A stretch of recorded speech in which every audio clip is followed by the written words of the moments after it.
Greetings, fiends. So today I'm going to be doing a review of a brand new release that is also spooky Halloween themed, hence the look. It's kind of Frankenstein's Monster's Bride-ish look. So clearly I've been playing around with the Halloween face paint again.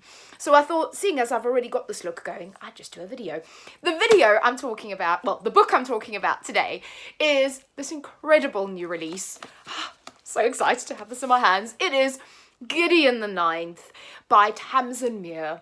And, okay, I have been dying to get my hands on this book since I heard it was being released. The synopsis of lesbian necromancers in space sounds like something I would enjoy. And I watched a video by Boston Reads Books, who is one of my favourite YouTubers, and they did a video on this in one of their reading vlogs, and they were saying it is amazing, and they were actually comparing it to Nevernight, and I'll get on to that, but they said it was amazing.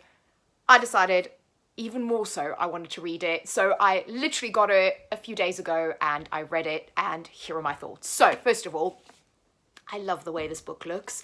The cover is incredible. I've actually done a makeup look based on the cover of this book, and I will be posting that on my Instagram.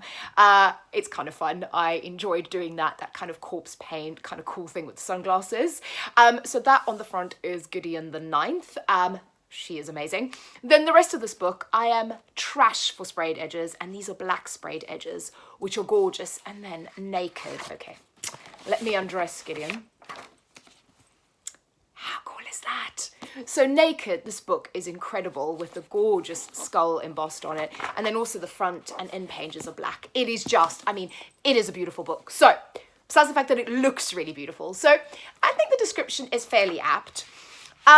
It is kind of post-apocalyptic, spacey, but not really. So, you've got these 9 different planets or kingdoms, hence Gideon the Ninth. Gideon is from the 9th kingdom or 9th planet. And so you have this kind of space shuttle element where they travel to a different planet to take part in what I would call kind of a little bit like a tournament-y, like a necromancer tournament kind of thing. So Gideon the Ninth, first of all, just to kind of set expectations, Gideon is not the necromancer. Gideon is a warrior, a fighter. They start life off as a knave. She's, it's interesting, you will see her journey in here. And she travels with her necromancer from the 9th house to this kind of, I guess, tournament-y setting. And it's this gorgeous, like, crumbling, gothic kind of old house that's been abandoned. And, you know, there's all these rooms and there's keys and there's ghosts. And I really love that element. The other element, so the other thing that's been touted as this is a queer book, so Gideon is a lesbian. And yes, Gideon, at the very beginning, there is a kind of a scene where Gideon has a dirty magazine, or talks about her dirty magazines. In other words, she likes looking at naked women. And there's sort of there's a tiny, tiny little spark of romance element in this. But that is not this book. If you're looking for queer romance fantasies or fantasy romance, no. If you're looking for something that's kind of action-packed, that's a little bit weird, that's a little bit gory, this is quite gory in places, then this is it. I have to say that, and I think I heard somebody else, I can't remember who it was that reviewed this book, was that in the beginning, I think someone said they DNF'd it and then picked it up again, because in the beginning, this can be quite, I was going to say quite confusing, but just sort of like, what the hell is going on? It kind of plunges you straight into the story, which I both liked and didn't like. So right in the beginning, I was a little bit like, what is going on? But I knew I was just going to stick with it and, you know, enjoy the ride. And really, honestly, it's worth it if you just kind of stick with the first 50 pages. Just suspend the idea that you have to know everything about everything before going in. Just kind of enjoy the ride, enjoy the reveal. There's loads of characters, so in the front there's kind of like a family tree of the different houses, and I think that's quite, ooh, can you see that? That's quite handy actually, because you do have a lot of the different houses and you have a lot of different necromancers and their champions, they're kind of cavaliers in this, so it will help keeping them straight. The necromancer from the Ninth Harrow. Oh, I hated and loved her in equal parts. It is such a cool kind of relationship between her and Gideon.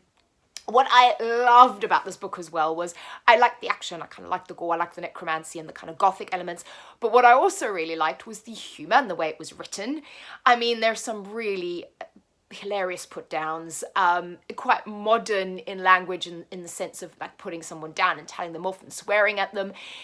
Gideon is very snarky, so is Harrow in places, and I just really loved that. I like and I loved also kind of that competitive element in this book and that kind of tournamenty. So it reminded me a little bit of the Hunger Games maybe, but just that kind of tournament. It had that element to it which I really liked. I have to say, I loved this book. I wasn't disappointed. Like I said, right in the beginning, the first kind of 20 to 50 pages, I was a little bit like, what is going on? Where are we going here? But once that kicked in and once they got to the second, which is the planet they go to for the sort of necromancy tournament element, it was fantastic. It leaves you the end of this book. I'm obviously not going to give it away, but I'm just going to say the end of this book. And then there is a follow-up, which I will be reading because I want to know what happens later in the story or where the continuance is of the story.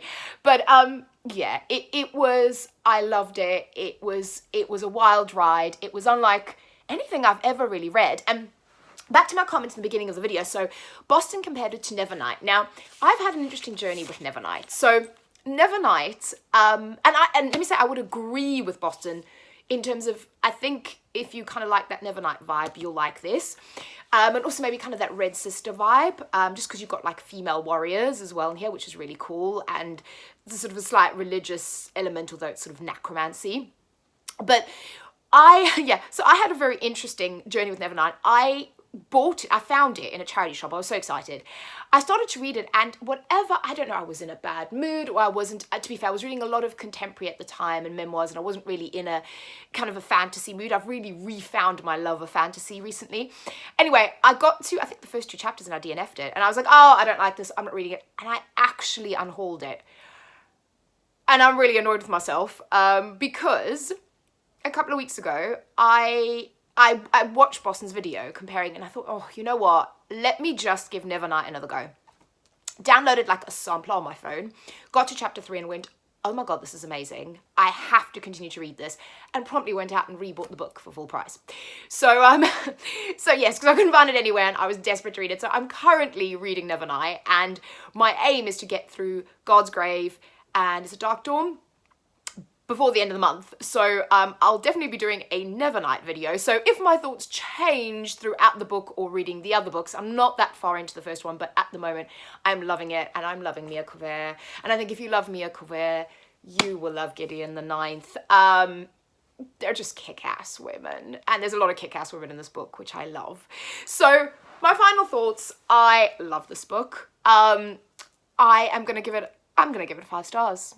I don't think it's, perfect, and I don't think anything's ever really perfect, but oh my God, I loved it. So this is a 5-star read for me. I adore it. If you're looking for queer romance, this is not your book, but if you're looking for kick-ass, queer, wonderful woman who is just snarky and amazing and great with the blade and just a fun, weird, wild, entangled ride of a tournament, pick this book up. I loved it. Cannot wait to read the sequel. Yeah, it's brilliant. And yes, and that is it. And if you've read it, let me know. Please let me know. I want to know what everybody's thoughts are on it. And yeah, I will speak to you all again soon. And stay spooky. Bye.